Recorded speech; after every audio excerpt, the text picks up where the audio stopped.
한미 정상회담 직전 문정인 대통령 통일외교안보특보의 워싱턴 발언이 한미동맹의 위기를 초래했다며 대서특필됐었습니다. 대통령 특보 문정인 연서대 특임교수 전화 연결되어 있습니다. 안녕하세요, 교수님. 안녕하세요. 네, 지난주에 저희가 연락드렸었는데 이제 정상회담 끝나고 인터뷰하겠다고 하셨습니다. 그렇죠? 네, 그리고 전 특보 자격으로 얘기하는 게 아니고 교수 자격으로 얘기하는 거니까 양해 바랍니다. 알겠습니다. 혹시 다른 질문 전에 저희 뉴스공장 들으십니까, 평소에? 예. 가끔 듣습니다. 제가 왜 이런 말씀 드리냐면, 당시 그 발언 때, 그게 뭐가 문제냐고, 국내 매체 중에 거의 유일하게 첫날부터 제가, 옹호를 한 방송입니다. 그러니까 다른 방송에서는 안 할 이야기까지 오늘 좀 해주시기를 부탁드립니다. 예, 감사합니다. 예. 저희도 장사를 해야 되기 때문에. 다른 이야기 전에, 워싱턴에서 학술대는 그게, 언제 결정된 겁니까? 특보 대신 후에 결정된 건가요? 아니, 훨씬 전에 결정됐죠. 그리고 그건 지난 5년 동안 매년 해왔던 한미동맹에 관한 회의거든요. 그렇군요. 그러니까 제가 궁금한 건 이겁니다. 특보가 되기 전에 결정이 된 거죠? 물론이죠. 예. 예. 훨씬 전에 결정. 그러면 대선도 전에 결정된 건 몇 개월 전에 된 건가요? 대선 전에 결정이 됐죠. 정확하게 회의를 하기로 한 거는 작년에 합의를 본 거고요. 작년에요? 그다음에 프로그램의 성격은 금년 1월 정도 됐기 때문에 대선 전에. 특보가 되신 후에 결정된 게 아니었다. 그렇군요. 그러면 그 학술대회는 국고로 가신 겁니까? 왜냐하면 나라 돈으로 가서 그런 말을 했다고 보수 언론에서 비판도 있었기 때문에. 아닙니다. 거기 이제 전직 외교부 장관, 통상교섭본부장, 그리고 현직 국회의원들은 사실상 외교부에서 지원해준 공공외교 지원 사회 하나로 가셨고요. 그리고 저를 포함해서 교수 세 분은 동아시아 재단에서 여비 지원을 해줬죠. 그러니까 국고를 받고 간 것도 아니다. 이것도 사실관계가 틀린 비판이었네요. 자, 그럼 특보는 어떤 역할을 하는 겁니까? 대통령의 특보라는 게. 저는 두 가지로 봅니다. 하나는 대통령이 자문을 요청해 오는 거에 대해서 자문을 해주는 것. 예. 그게 제가 볼 때 제일 중요한 거고. 그 다음에 두 번째로는, 대통령이나 안보실에서 필요한 사항에 대해서 저에게, 특정한 임무를 줬을 때 그 임무를 수행하는 것. 두 가지로 이해하고 있습니다. 자문을 구하거나 또는 이런 일을 좀 해달라고 했을 때, 도와주신 역할. 그러면 네, 그렇습니다. 그 대가로 급여를 받으십니까? 급여 없습니다. 급여가 전혀 없어요? 네, 급여도 없고, 아직까지 활동비도 없던데요. 국고 지원을 한 것도 아니고, 급여를 받는 것도 아닌데, 그럼 그거 왜 하십니까, 그거? 저는 문재인 정부가 성공적으로 잘 됐으면 하는 마음에서요.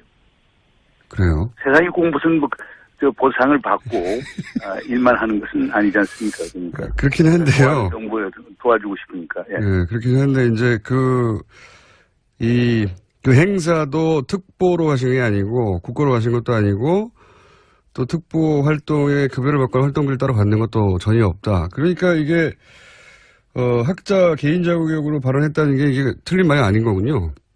물론입니다. 왜냐면 제 본업은 교수니까요.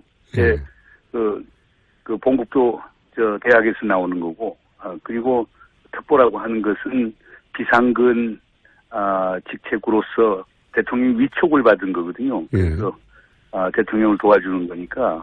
근데 한국 언론에서 그냥 우리 특보라고 하는 자리를 너무 과도하게 평가를 해주셔서 제가 갑자기 예기치 않게 상당히 중요한 사람이 됐죠. 나라를 좌지우지하시는 분이 됐는데, 그러니까 이게 비상근 명예직 정도 되는 거군요. 그렇게 이해하시는 게 정확할 겁니다. 일단 잠깐 사실관계 먼저 짚어봤고요. 방금이라 하면 표현이 그렇습니다만, 바로 전에, 방미, 이 정상회담이 끝났기 때문에 우선 이 정상회담 결과는 전문가로서 어떻게 평가하십니까? 전반적으로. 저는 아주 기대 이상으로 성공적이었다고 봅니다. 어떤 점에서 그렇습니까?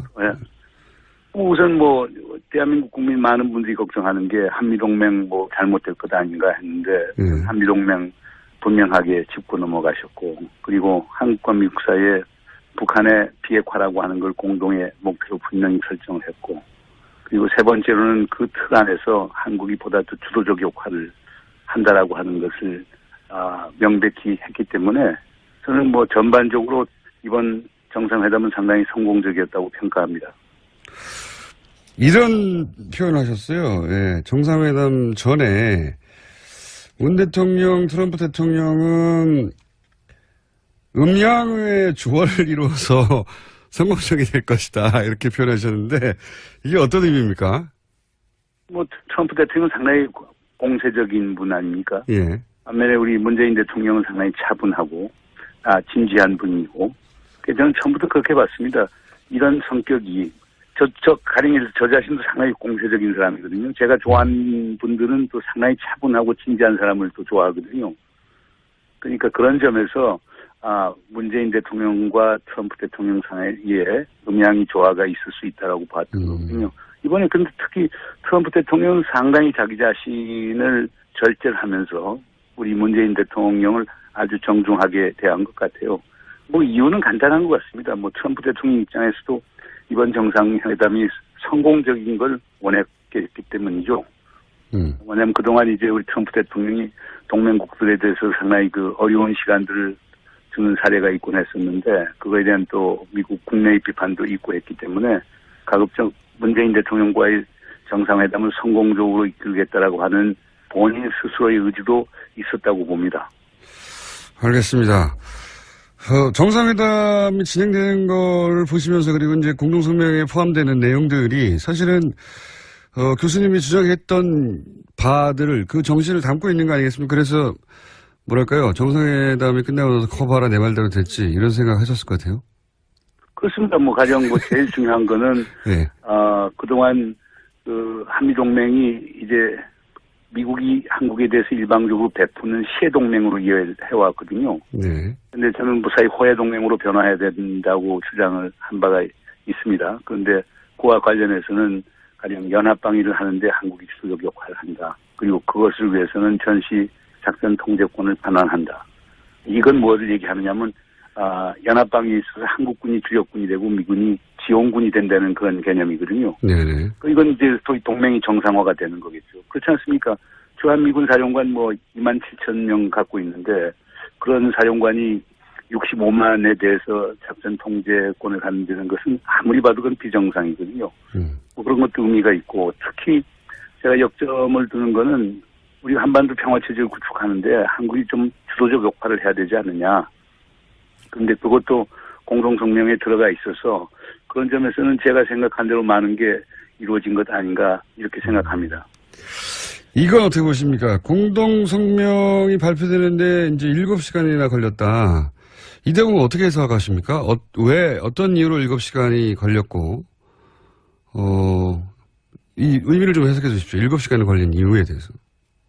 아마 그건 그 공동성명을 작성하는 데는 그 NSC하고 예. 국무부가 상당히 관여를 했을 거고 그다음에 이것을 사실 정치적으로 최종화시키는 것은 비서실장을 통해서 백악관의 이제 메인스트림 스텝들이 이제 봐야 되는 거라고 저는 보거든요. 예. 그렇기 때문에 그 절차, 그 비서실장 검토와 같은 그 절차 때문에 시간이 걸린 것이지 뭐 무슨 특별한 다른 의미가 있는 건 아니었다고 봅니다. 특히 이제 공동성명에 아마 트럼프 대통령 같은 분은 한미 FTA 같은 것을 꼭 집어넣고 싶어 했겠죠. 예, 예. 이제 그런 것들이 뭐 공정무역이라고 하는 그런 아주 완화된 표현으로 나왔는데 아마 그런 거에 대한 조율 같은 것이 백악관 내에서 있었던 것 아닌가 이렇게 추정이 됩니다. 그리고 중요한 거는 백악관은 아직 그 전반적인 제도적 장치가 잘 안착이 된 것 같지가 않습니다. 그렇기 때문에. 왜 그렇습니까? 왜냐하면 트럼프 대통령의 그 통치 스타일하고도 관련이 됐고요. 예. 그리고 백악관 내에 있어서의 그 주요 참모들 간의 역할 분담 같은 것도 아직도 소위 영어로 그걸 이볼빙, 진화하는 과정이라고 이렇게 볼 수가 있겠죠. 그렇기 때문에 그런 문제점들이 전반적으로 반영된 것 아닌가 보아집니다. 트럼프 대통령이 뭐 주요 인사들 선임하는데 애를 먹었고 그 이후로 또 이제 언론하고도 불협화음이 심하고 뭐 그러다 보니까 아직 백악관이 안정된 것 같지가 않다 이렇게 보시는 거군요. 예, 그렇습니다. 예. 네. 그런데 이제 말씀하신 대로 그 공정무역, 그러니까 프리라는 단어가 페어로 바뀌었더라. 최종적으로는 그렇게 결정돼서 공동성명문이 나왔는데, 근데 이제 이게 의미하는 게 결국 한미 FTA이고, FTA 관련해서는 성명서에 없는데 트럼프 대통령이 이제 발언을 그 기자들 앞에서 함으로 해서 앞으로 이제 FTA 재협상이 있을 것 같고, 방위비 분담금 문제도 커지지 않겠냐. 그러니까 이게 과제로 남았다. 이렇게들 국내 언론은 분석하고 있는데, 교수님은 어떻게 보십니까? 그거 뭐, 당당하게 다루면 될 것 아닌가요? 그러니까 FTA 같은 경우는 이미 지난 4월에 펜스 부통령이 왔을 때 예고를 하고 갔거든요. 그러니까 지금 한미 FTA 리뷰, 검토해야 되겠다. 그리고 거기에 문제가 있으면 리폼, 개혁을 해야 되겠다라고 하는 걸 분명히 짚고 넘어갔거든요. 또 우리 정부도 뭐 그만큼 또 준비하고 있고. 그리고 사실상 트럼프 대통령께서 이제 말씀하시는 거 보면 조금 이렇게 현실 왜곡되는 부분이 있는 것 같아요. 왜냐하면 우리가 한미 경제 관계를 보면은 상품 교육 같은 데는 우리가 뭐 110억 불씩 흑자를 보고 있지만 서비스 교육이라든가 투자 계정이라든가 이런 걸 보면은 미국이 흑자를 보고 있거든요. 게다가 지금 뭐 문재인 대통령도 지적을 했습니다마는 우리가 미국 무기를 제일 많이 사오는 국가 아닙니까? 그래서 그 총체적 그림으로 봤을 때는 한미 경제 관계에 있어서 미국이 손해 보는 건 아니거든요. 그럼 이런 걸 뭐 짚고 넘어가면은 제가 볼 때는 얼마든지 우리도 당당하게 요구할 거 요구하고 또 줄 수 있는 것 아니냐 이렇게 생각이 됐기 때문에 이런 거 갖고 너무 걱정을 미리 할 필요는 없다고 보아집니다. 방위비 분담도 마찬가지입니다. 네. 그러니까 xem 보세요. 지금 통계가 이제 다 다른데요. 우리가 지금 지금 2016년 기준으로 해서 우리가 지금 미국 측에 주한미군에게 이제 부담하는 방위비 분담이 되는 게 한 뭐 9,440억 정도 이렇게 되거든요. 네. 그 중에 뭐 인건비가 3,630억, 군수지원비가 1,591억, 군사건설비가 4,220억 이렇게 되는데 그 중에 아직도 지금 주한미군이 미집행분이 3,650억 원씩이나 됩니다. 그러니까 지금 우리가 9,400억 이걸 갖고도 평가도 다릅니다. 가령 주한미군 사령관인 브룩스 사령관 같은 경우는 그게 전체 방위비 분담의 41%가 된다고 주장도 하고 또 전 주한미 대사 같은 경우는 55% 된다고 되어 있는데 그러니까 거의 반 정도를 우리 한국 정부가 지금 부담을 해주고 있거든요. 이미 분담하고 있다. 네, 그럼에도 불구하고 지금 주한미군 같은 데는 군사건설비 부분에서 결국 3,650억 원을 우리가 공유한 돈을 현금으로 지금 가지고 있거든요. 예. 그러니까 이것도 이제 금년 12월부터 이제 협상이 들어가거든요. 그러니까 이제 방위 분담 4년 동안에 걸친 이제 분담을 어떻게 할 것인가를 이렇게 그 협상에 들어갈 건데 뭐 자세히 들어가면은 뭐 그렇게 큰 부담이 있을 거라고 보지는 않습니다. 왜냐하면 우선 뭐 주한미군이 돈 제일 많이 들어가는 건 주한미군 그 주둔군들에 대한 급료, 인건비하고 그 다음에 무기 체계 같은 것, 장비 같은 것들이거든요. 그건 기본적으로 뭐 독일도 그렇고 일본도 그렇고 그거는 기본적으로 미국이 부담을 하는 거거든요. 그걸 빼놓고 뭐 군수 지원을 한다든가 군사 건설을 한다든가 이런 것들은 제가 볼 때는 액수가 나오도 크게 나오지 않을 거라고 봐요. 그렇기 때문에 이것도 당당하게 우리가 협상하고 좀 투명하게 했으면 좋겠어요. 일본 같은 데는 소요 충족형이라고 해서 매년 사실상 주일 미군이 요구를 하고 그다음에 일본 정부가 그걸 검토해서 그거에 대해서 지불을 하거든요. 그러니까 미집행분 같은 게 남지가 않죠. 근데 한국 같은 건 총액 기준으로 하기 때문에 그러니까 우리가 미군이 지금 어떻게 어느 정도 지금 한국에서 자기들이 돈을 쓰고 있는 걸 우리가 알지 못하고 있어요. 명세를 모르는군요, 우리는. 네, 그러니까 왜냐하면 총액 기준으로 가니까. 그래서 이번 11월부터 시작하는 이제 방위 분담 협상에서 우리가 좀 보다 더 적극적으로 나가게 되면은 오히려 이 기회에 방위비 분담의 공정성이라고 하는 게 더 담보될 수 있는 것 아닌가 생각됩니다. 알겠습니다. 거기까지 제가 충분히 이해했고요. 혹시 정상회담 끝난 이후에 미국 쪽의 반응, 그러니까 미국의 동료 학자나 미국에 계신 지인들의 평가는 들어보셨습니까? 예. 뭐 전반적으로는 저는 특히 보수 쪽으로 그러니까 그 진보적 시각을 가진 학자들은 좀 실망을 했고요. 오히려. 예. 그러니까 보다 적극적으로 이제 가령 뭐 북한 핵을 동결하고 폐기하는 과정에 대해서 구체적인 대안들 같은 게 좀 나왔어야 되는 것 아닌가 이렇게 얘기를 하는데 반면에 주류학자들 또는 보수적인 학자들은 상당히 반색하는 그런 느낌이더라고요. 그러니까 우리 문재인 대통령이 이게 참여정부 2.0 아닌가 이런 걱정을 쭉 했는데 문재인 대통령이 동맹에 대해서 분명히 짚어주고 그다음에 비핵화라고 하는 공동의 목표를 분명히 설정해주고 거기서 한국과 미국 간의 역할 분담을 분명히 해줘서 안심스럽다. 이런 말씀들을 주로 하더라고요. 특히 사드 문제 같은 경우도 의회에 가서 일단 합의된 것을 번복하지는 않는다. 그러나 하여간 대한민국의 법 절차에 따라서 환경영향평가는 받아야 된다. 이렇게 얘기한 것도 상당히 그쪽에서 긍정적으로 보더라고요. 네, 환경영향평가 말씀하시니까 환경영향평가 해야 된다고 하셨다가 4개월간 그것도 국내 언론에 공격을 많이 받으셨는데 혹시 당시 그런 발언하면서 국내에 돌아가면 이런 발언으로 본인이 공격을 받을 거라는 예상하셨어요? 저는 못했죠. 그건 아직 단순한 법상식 아닙니까? 그러니까 대한민국 국민 심지어 외국 군대도 한국에 들어오면 한국의 국내법에 따라야 되는 것 아닌가요? 그러니까 저는 상당히 예상이었습니다. 아니 환경영향평가 받아야 되는 게 물론 이제 이런 오해들은 있었습니다. 그러니까 마이클 그린 교수 같은 분은 이렇게 지적을 하자고. 예, 친일파요. 환경영향평가법에 보면은 국방장관이 군사 비밀을 요하는 시설에 대해서는 환경영향평가를 면제할 수 있다라고 하는 규정이 있는데 그걸 지키면 되는 것 아니냐. 네네. 근데 그걸 안 하는 이유가 결국에 의도적으로 사드 배치를 지연시키거나 철회시키기 위한 한국 정부의 의도가 아니냐. 네네. 이렇게 지적을 했었습니다. 그래서 그러나 이제 저 입장은 김종대 의원도 그걸 참 지적을 잘해 주셨는데 그러니까 이미 한민구 장관이 성주에 내려가서 성주 주민들에게 환경영향평가를 받겠다고 약속을 한 상황이다.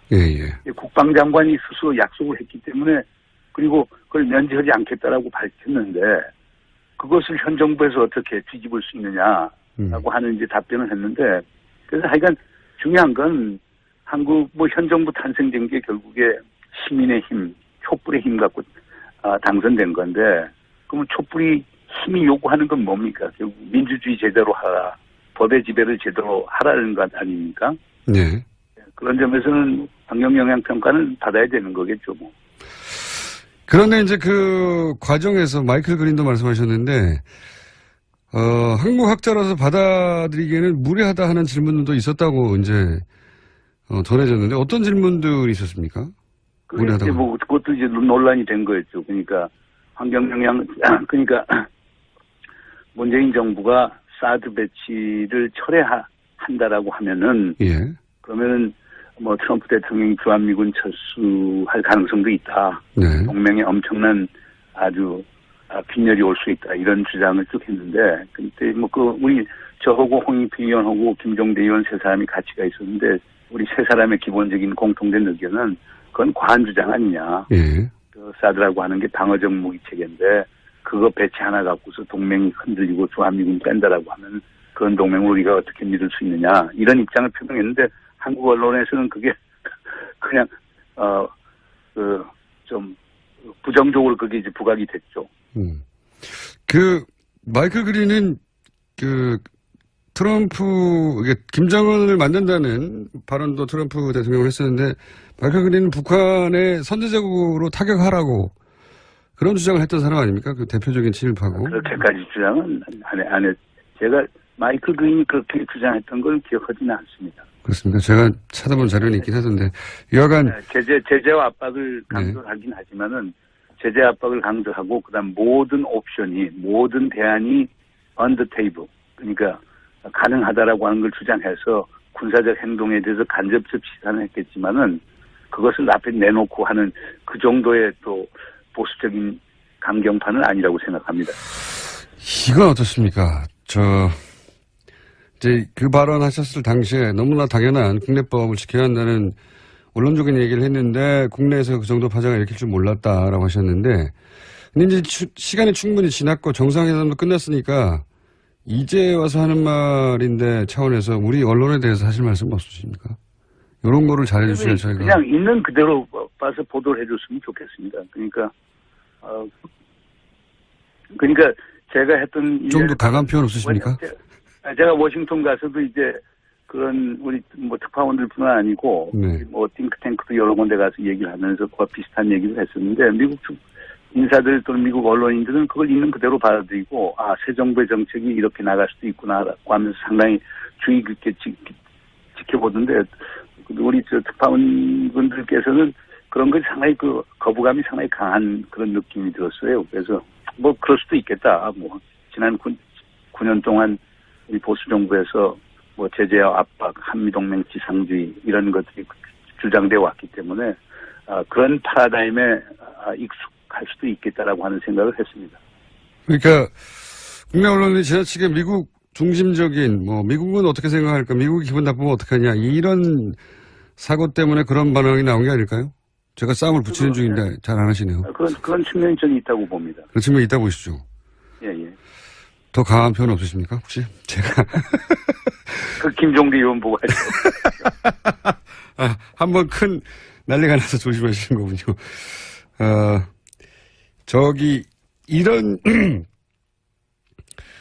이런 부분 없으십니까? 이 정상회담에서 이건 다뤄졌어야 되는데 좀 아쉽다. 글쎄요, 제가 볼 때, 공동성명 6개항을 보면은, 다룰 거 다 다루지 않았느냐. 사드 문제 같은 경우 왜 들어가지 않았느냐고 얘기했는데, 사실 사드 문제가 우리 언론 같은 데 상당히 크게 대두가 되고 그랬지만, 사드 엄격한 해서 그건 무기체계 하나지 않습니까? 네. 그 말도 하셨죠. 그건 실무에서 논의하면 되는 거거든요. 이거 정상회담에서 논의할 건 아니니까. 그래요?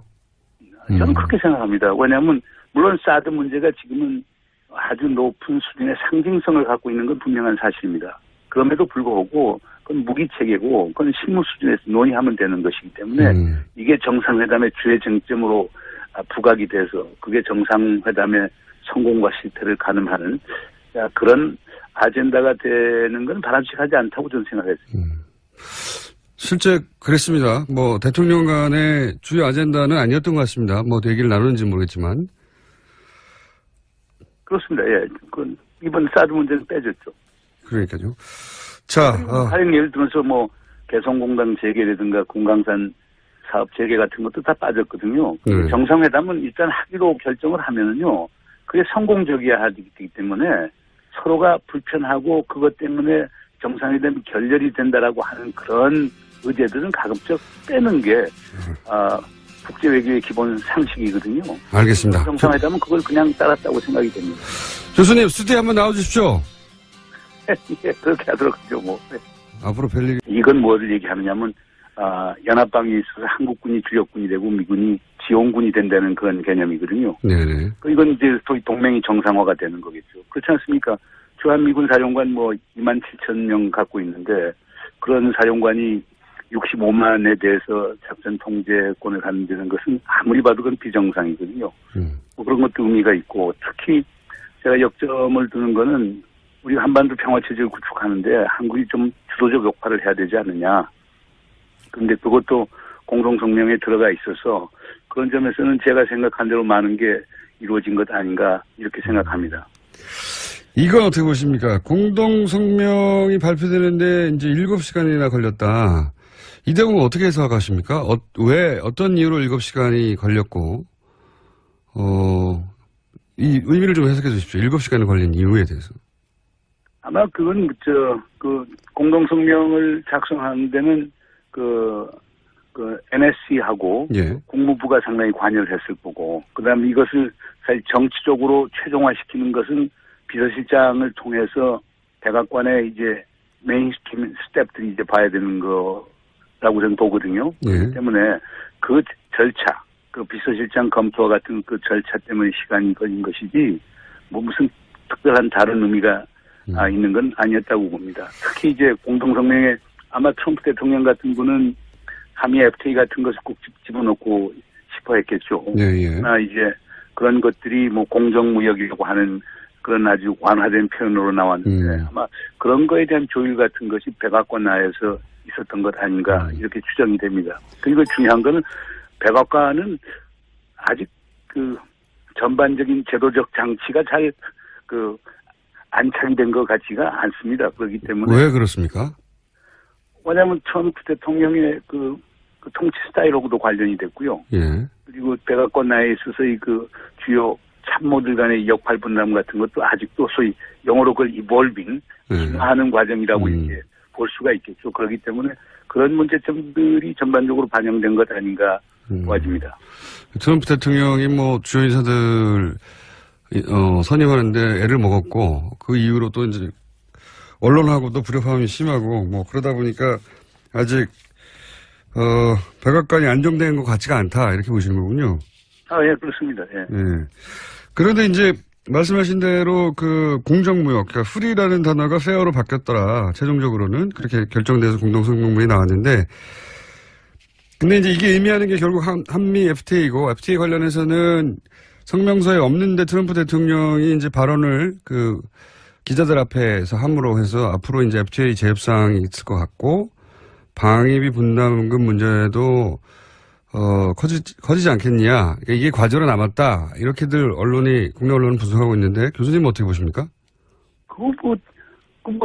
당당하게 다루면 될 것 아닌가요? 그러니까 FTA 같은 경우는 이미 지난 4월에 펜스 부통령이 왔을 때 예고를 하고 갔거든요. 그러니까 지금 한미 FTA 리뷰, 검토해야 되겠다. 그리고 거기에 문제가 있으면 리폼, 개혁을 해야 되겠다라고 하는 걸 분명히 짚고 넘어갔거든요. 또 우리 정부도 그만큼도 준비하고 있고. 그리고 사실상 트럼프 대통령께서 이제 말씀하시는 거 보면 조금 이렇게 현실 왜곡. 한미 정상회담 직전 문정인 대통령 통일외교안보 특보의 워싱턴 발언이 한미동맹의 위기를 초래했다며 대서특필됐었습니다. 대통령 특보 문정인 연서대 특임교수 전화 연결되어 있습니다. 안녕하세요, 교수님. 안녕하세요. 네, 지난주에 저희가 연락드렸었는데 이제 정상회담 끝나고 인터뷰하겠다고 하셨습니다. 그렇죠? 네, 그리고 전 특보 자격으로 얘기하는 게 아니고 교수 자격으로 얘기하는 거니까 양해 바랍니다. 알겠습니다. 혹시 다른 질문 전에 저희 뉴스공장 들으십니까, 평소에? 예. 가끔 듣습니다.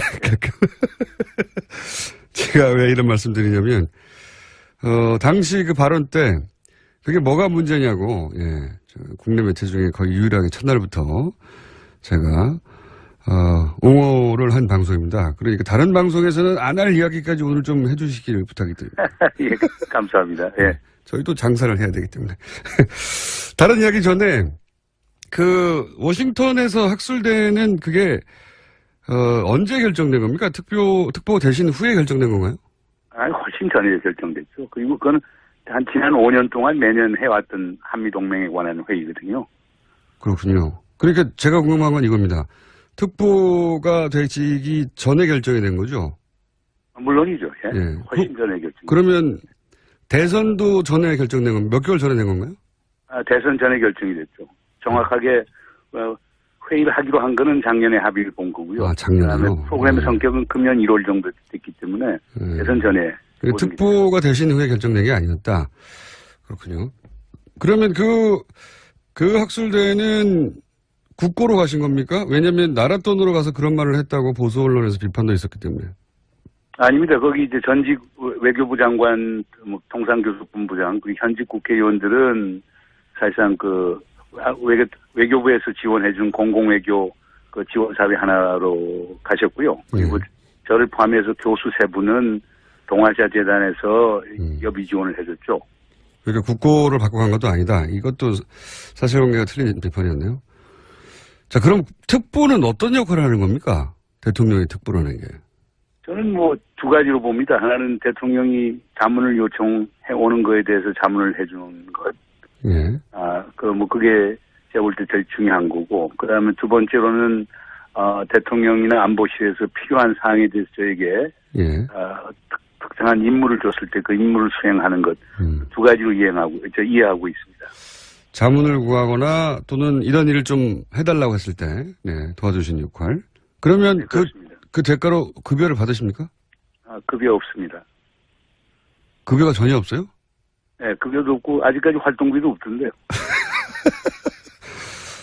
국고 지원을 한 것도 아니고, 급여를 받는 것도, 급여를 받는 것도 아닌데, 그럼 그거 왜 하십니까, 그거? 아니, 저는 문재인 정부가 성공적으로 잘 됐으면 하는 마음에서요. 그래요? 세상이 꼭 무슨 보상을 받고 일만 하는 것은 아니지 않습니까? 그러니까 그렇긴 한데요. 정부에 도와주고 싶으니까. 예. 네, 그렇긴 한데 이제 그 행사도 특보로 하신 게 아니고 국고로 하신 것도 아니고 또 특보 활동에 급여를 받거나 활동비를 따로 받는 것도 전혀 없다. 그러니까 이게 학자 개인 자격으로 발언했다. 되는 부분이 있는 것 같아요. 왜냐하면 우리가 한미 경제 관계를 보면은 상품 교육 같은 데는 우리가 뭐 110억 불씩 흑자를 보고 있지만 서비스 교육이라든가 투자 계정이라든가 이런 걸 보면은 미국이 흑자를 보고 있거든요. 게다가 지금 그 문재인 대통령도 지적을 했습니다마는 우리가 미국 무기를 제일 많이 사오는 국가 아닙니까?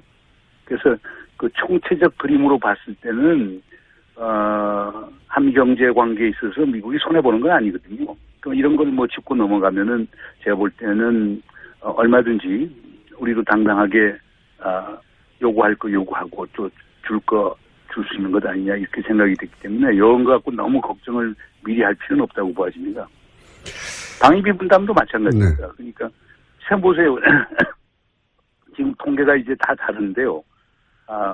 우리가 지금 지금 2016년 기준으로 해서 우리가 지금 미국 측에 주한미군에게 이제 부담하는 방위비 분담이 되는 게 한 9,440억 정도 이렇게 되거든요. 네. 그 중에 인건비가 3,630억, 군수지원비가 1,591억, 군사건설비가 4,220억 이렇게 되는데 그 중에 아직도 지금 주한미군이 미집행분이 3,650억 원씩이나 됩니다. 그러니까 지금 우리가 9,400억 이걸 갖고도 평가도 다릅니다. 가령 주한미군 사령관인 브룩스 사령관 같은 경우는 그게 전체 방위비 분담의 41%가 된다고 주장도 하고 또 전 주한미 대사 같은 경우는 55% 된다고 되어 있는데 그러니까 거의 반 정도를 우리 한국 정부가 지금 부담을 해주고 있거든요. 이미 분담하고 있다. 네, 그럼에도 불구하고 지금 주한미군 같은 데는 군사건설비 부분에서 결국 3,650억 원을 우리가 공유한 돈을 현금으로 지금 가지고 있거든요. 예. 그러니까 이것도 이제 금년 12월부터 이제 협상이 들어가거든요. 그러니까 이제 방위 분담 4년 동안에 걸친 이제 분담을 어떻게 할 것인가를 이렇게 협상에 들어갈 건데 자세히 들어가면은 그렇게 큰 부담이 있을 거라고 보지는 않습니다. 왜냐하면 우선 주한미군이 돈 제일 많이 들어가는 건 주한미군 주둔군들에 대한 급료, 인건비하고 그다음에 무기 체계 같은 것, 장비 같은 것들이거든요. 그건 기본적으로 독일도 그렇고 일본도 그렇고 그거는 기본적으로 미국이 부담을 하는 거거든요. 예. 그걸 빼놓고 군수 지원을 한다든가 군사 건설을 한다든가 이런 것들은 제가 볼 때는 액수가 나오도 크게 나오지 않을 거라고 봐요. 그렇기 때문에 이것도 당당하게 우리가 협상하고 좀 투명하게 했으면 좋겠어요. 일본 같은 데는 소요 충족형이라고 해서 매년 사실상 주일 미군이 요구를 하고 그다음에 일본 정부가 그걸 검토해서 그거에 대해서 지불을 하거든요. 그러니까 미집행분 같은 게 남지가 않죠. 근데 한국 같은 건 총액 기준으로 하기 때문에 그러니까 우리가 미군이 지금 어떻게 어느 정도 지금 한국에서 자기들이 돈을 쓰고 있는 걸 우리가 알지 못하고 있어요. 명세를 모르는군요, 우리는. 네, 그러니까 왜냐하면 총액 기준으로 가니까. 그래서 이번 11월부터 시작하는 이제 방위 분담 협상에서 우리가 좀 보다 더 적극적으로 나가게 되면은 오히려 이 기회에 방위비 분담의 공정성이라고 하는 게 더 담보될 수 있는 것 아닌가 생각됩니다. 알겠습니다. 거기까지 제가 충분히 이해했고요.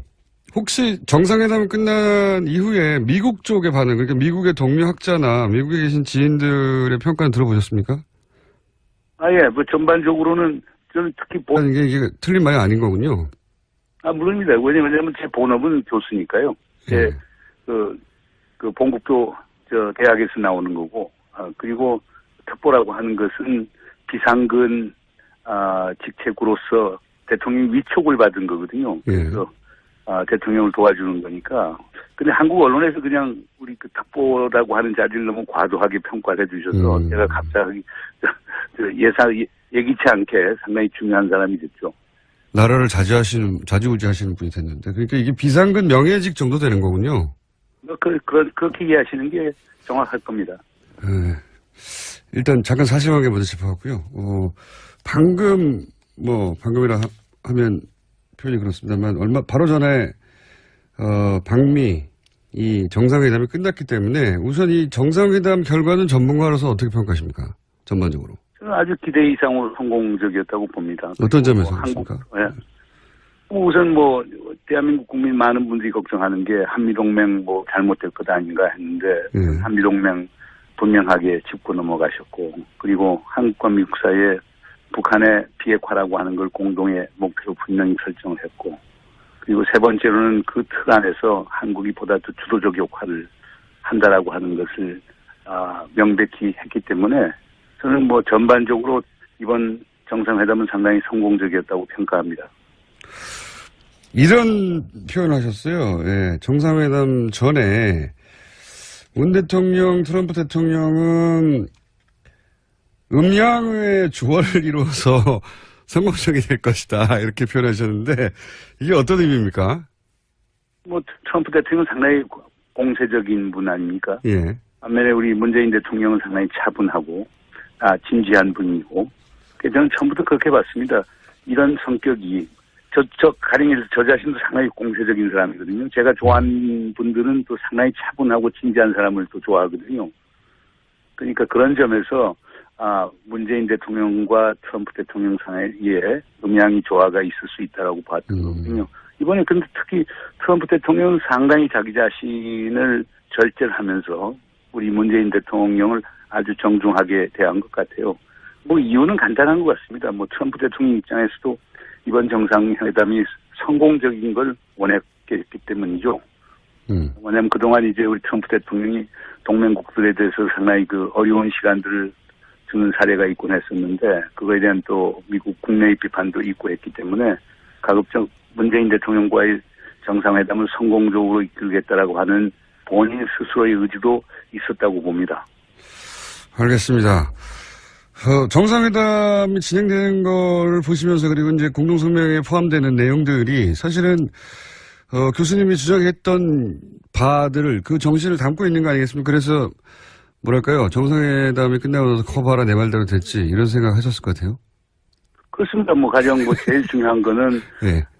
그동안 한미동맹이 이제 미국이 한국에 대해서 일방적으로 베푸는 시해동맹으로 이해해왔거든요. 네. 근데 저는 무사히 호해동맹으로 변화해야 된다고 주장을 한 바가 있습니다. 그런데 그와 관련해서는 가령 연합방위를 하는데 한국이 주도적 역할을 한다. 그리고 그것을 위해서는 전시 작전 통제권을 반환한다. 보수적으로 그러니까 그 진보적 시각을 가진 학자들은 좀 실망을 했고요. 오히려. 네, 그러니까 보다 적극적으로 이제 가령 북한 핵을 동결하고 폐기하는 과정에 대해서 구체적인 대안들 같은 게 좀 나왔어야 되는 것 아닌가 이렇게 얘기를 하는데, 반면에 주류 학자들 또는 보수적인 학자들은 상당히 반색하는 그런 느낌이더라고요. 그러니까 우리 문재인 대통령이 이게 참여정부 2.0 아닌가 이런 걱정을 쭉 했는데, 문재인 대통령이 동맹에 대해서 분명히 짚어주고, 그 다음에 비핵화라고 하는 공동의 목표를 분명히 설정해주고, 거기서 한국과 미국 간의 역할 분담을 분명히 해줘서 안심스럽다. 이런 말씀들을 주로 하더라고요. 특히 사드 문제 같은 경우도 의회에 가서 일단 합의된 것을 번복하지는 않는다. 그러나 하여간 대한민국의 법 절차에 따라서 환경영향평가는 받아야 된다. 이렇게 얘기한 것도 상당히 그쪽에서 긍정적으로 보더라고요. 네, 환경영향평가 말씀하시니까 환경영향평가 해야 된다고 하셨다가 4개월간 그것도 국내 언론에 공격을 많이 받으셨는데, 혹시 당시 그런 발언하면서 국내에 돌아가면 이런 발언으로 본인이 공격을 받을 거라는 예상하셨어요? 저는 못했죠. 그건 아직 단순한 법상식 아닙니까? 그러니까 대한민국 국민, 심지어 외국 군대도 한국이 들어오면 한국의 국내법에 따라야 되는 것 아닌가요? 그러니까 저는 상당히 예상이었습니다. 아니 환경영향평가 받아야 되는 게, 물론 이제 이런 오해들은 있었습니다. 그러니까 마이클 그린 교수 같은 분은 이렇게 지적을 하자고. 예, 친일파요. 환경영향평가법에 보면은 국방장관이 군사 비밀을 요하는 시설에 대해서는 환경영향평가를 면제할 수 있다라고 하는 규정이 있는데, 그걸 지키면 되는 것 아니냐. 네네. 근데 그걸 안 하는 이유가 결국에 의도적으로 사드 배치를 지연시키거나 철회시키기 위한 한국 정부의 의도가 아니냐. 네네. 이렇게 지적을 했었습니다. 그래서 그러나 이제 저 입장은 그 뭐 김종대 의원도 그걸 지적을 잘 해주셨는데, 그러니까 이미 한민구 장관이 성주에 내려가서 성주 주민들에게 환경 영향 평가를 받겠다고 약속을 한 상황이다. 예. 국방장관이 스스로 약속을 했기 때문에, 그리고 그걸 면제하지 않겠다라고 밝혔는데 그것을 현 정부에서 어떻게 뒤집을 수 있느냐라고 하는 이제 답변을 했는데, 그래서 하여간 중요한 건 한국 뭐 현 정부 탄생된 게 결국에 시민의 힘, 촛불의 힘 갖고 당선된 건데, 그러면 촛불이 힘이 요구하는 건 뭡니까? 결국 민주주의 제대로 하라, 법의 지배를 제대로 하라는 것 아닙니까? 네. 그런 점에서는 환경 영향 평가는 받아야 되는 거겠죠, 뭐. 그런데 이제 그 과정에서 마이클 그린도 말씀하셨는데, 한국 학자라서 받아들이기에는 무리하다 하는 질문도 있었다고 이제 전해졌는데, 어떤 질문들이 있었습니까? 그게 이제 뭐 그것도 이제 논란이 된 거였죠. 그러니까 환경 영향, 그러니까 문재인 정부가 사드 배치를 철회한다라고 하면은, 예. 그러면은 뭐 트럼프 대통령이 주한미군 철수할 가능성도 있다. 네. 동맹에 엄청난 아주 빈혈이 올 수 있다. 이런 주장을 쭉 했는데, 그때 뭐 우리 저하고 홍익표 의원하고 김종대 의원 세 사람이